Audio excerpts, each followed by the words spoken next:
உன்ன மாதிரி ஆளுங்களை பார்க்கும்போது எனக்கு அப்படியே உடம்பு பத்திக்கிட்டு எரியுது. என்ன சொல்றதுக்கு முன்னாடி உன்னை பத்தியும் கொஞ்சம் முதல்ல தெரிஞ்சுக்க மித்ரா. உன்னோட முகம் கூட அவ்வளவு பிளசண்டான முகம் கிடையாது. உன்னை பார்த்த உடனே எனக்கு மூஞ்ச திருப்பிக்கலான்னு தான் தோணுது.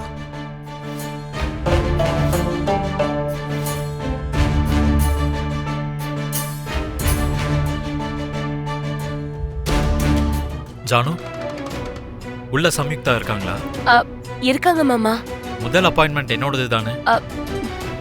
சம்யுக்தாவை நான் தானே முதல்ல சந்திக்க போறேன்.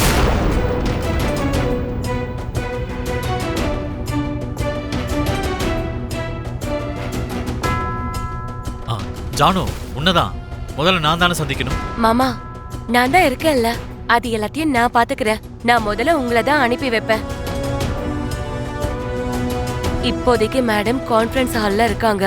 அது முடிஞ்சதும் நான் உங்களை கூப்பிடுறேன். நீங்க வெயிட் பண்ணுங்க. சரி, மேக் இட் ஃபாஸ்ட். ஓகே மாமா.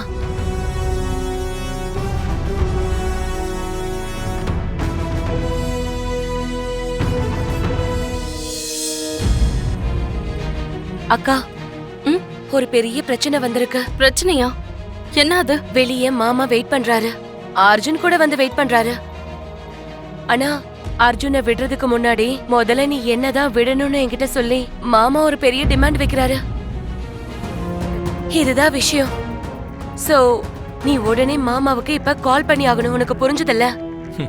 நீ சொல்லிட்டல, பின்னி பெடல் எடுக்கிறேன் பாரு. உங்களோட பேச்சுல கிடையாது சார், உங்களோட செயல்ல காட்டுங்க. ஓகே.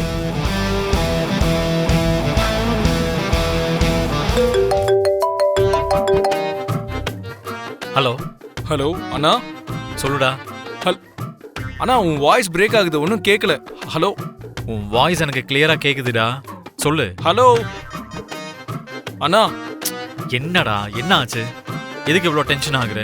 அண்ணா, எங்க இருக்கண்ணா? உன் வாய்ஸ் எனக்கு ஒழுங்கா கேட்கலண்ணா. டேய், உன் வாய்ஸ் எனக்கு கிளியரா கேக்குது, சொல்லு. அண்ணா, அங்க சிக்னல் இல்லையா?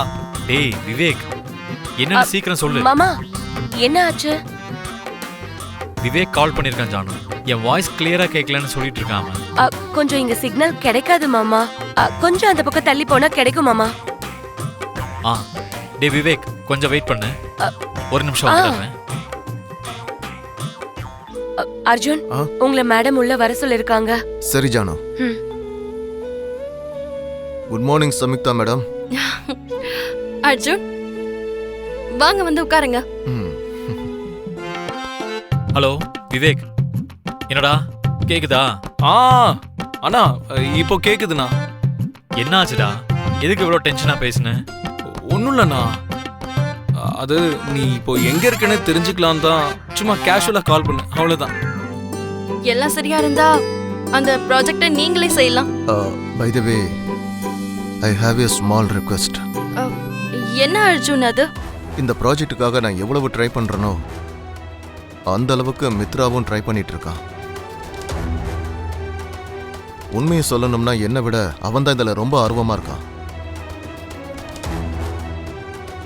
இந்த ப்ராஜெக்டை நீங்க மித்ரா கிட்ட கொடுக்கறதா நல்லதுன்னு எனக்கு தோணுது. அவனுக்கும் எனக்கும் இடையில நடக்கிற இந்த போட்டியில அவன் ஜெயிக்கிறது தான் கரெக்ட்னு எனக்கு தோணுது. அப்போ என்ன தோக்க சொல்றீங்களா?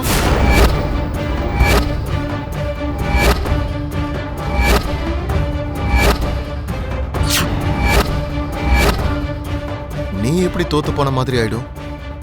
ஜேஎம்ஆர் சார் என் மேல எவ்வளவோ நம்பிக்கை வச்சு இந்த பொறுப்பை என்கிட்ட ஒப்படைச்சிருக்காரு.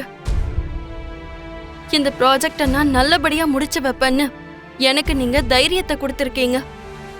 இந்த விஷயத்தெல்லாம் நீங்க மறந்துட்டீங்களா? இந்த ப்ராஜெக்ட் விஷயத்துல சொந்தத்துக்கும் பந்தத்துக்கும் நான் முக்கியத்துவம் கொடுக்கணும்னு நினைக்கல.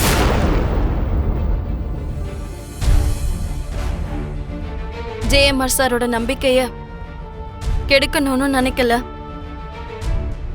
மித்ரா ரொம்பவே திறமைசாலி தான், அது எனக்குமே தெரியும். ஆனா ஜேஎம்ஆர் சாரோட ப்ராஜெக்ட் யாரும் நினைக்காத அளவுக்கு ரொம்ப பெரிய ப்ராஜெக்ட். யாருன்னே தெரியாதவங்க நம்மளை எவ்வளவு ஏமாத்தினாலும் அது பெருசாவே தெரியாது. ஆனா எல்லாம் எனக்கு அவதான்னு நினைக்கும் போது அவ என்னை ஏமாத்துறது வாழ்க்கை முழுக்க என்னால மறக்க முடியாது. சரி, ஓகே, அந்த விஷயத்தை பத்தி நமக்கு எதுக்கு? முதல்ல நம்ம ப்ராஜெக்ட பத்தி பேசலாம். Please be seated.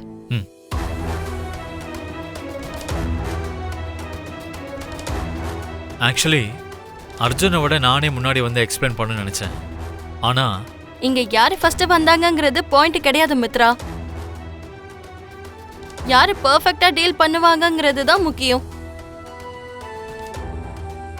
எல்லா தடவையும் நீங்க உங்களோட மனைவிய சந்தேகப்பட்ட மாதிரி சந்தேகப்படாதீங்க.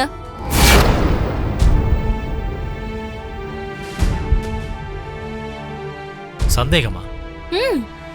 ஃபார் எக்ஸாம்பிள், நீங்க ஒரு கட்டிடத்தை கட்டுறீங்கன்னு வச்சுக்கோங்களேன். அதுக்கு நீங்க கலர் கலரா பெயிண்ட் அடிப்பீங்க. ஆனா எதிர்பாராதனால வர புயல்னால அந்த பெயிண்ட் எல்லாம் போயிடும். அப்போ நீங்க பழி சுமத்த வேண்டியது அந்த புயலை தான். அதை விட்டுட்டு அந்த வீட்டை கட்டினவங்களையோ அதுக்கு பெயிண்ட் அடிச்சவங்களையோ குறை சொல்லக்கூடாது.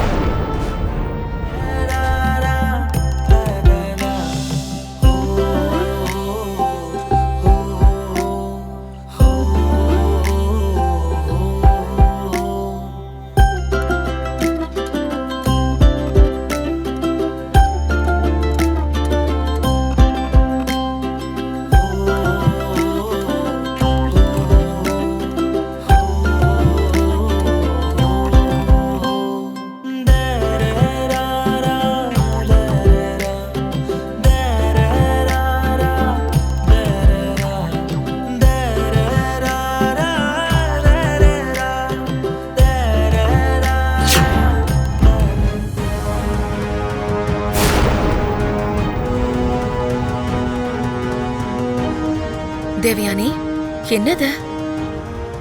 நம்ம வீட்ல நடக்கிற சுபகாரியத்துக்கு எல்லாருக்கும் நம்ம கொண்டு போய் கொடுக்கணும் இல்லக்கா? நீ எதை பத்தி பேசுறேன்னு எனக்கு ஒண்ணும் புரிய மாட்டேங்குது. அது ஒண்ணும் இல்லக்கா, இது என்னன்னா விவேக்குக்கு நடக்க போற கல்யாணத்தோட பத்திரிக்கை.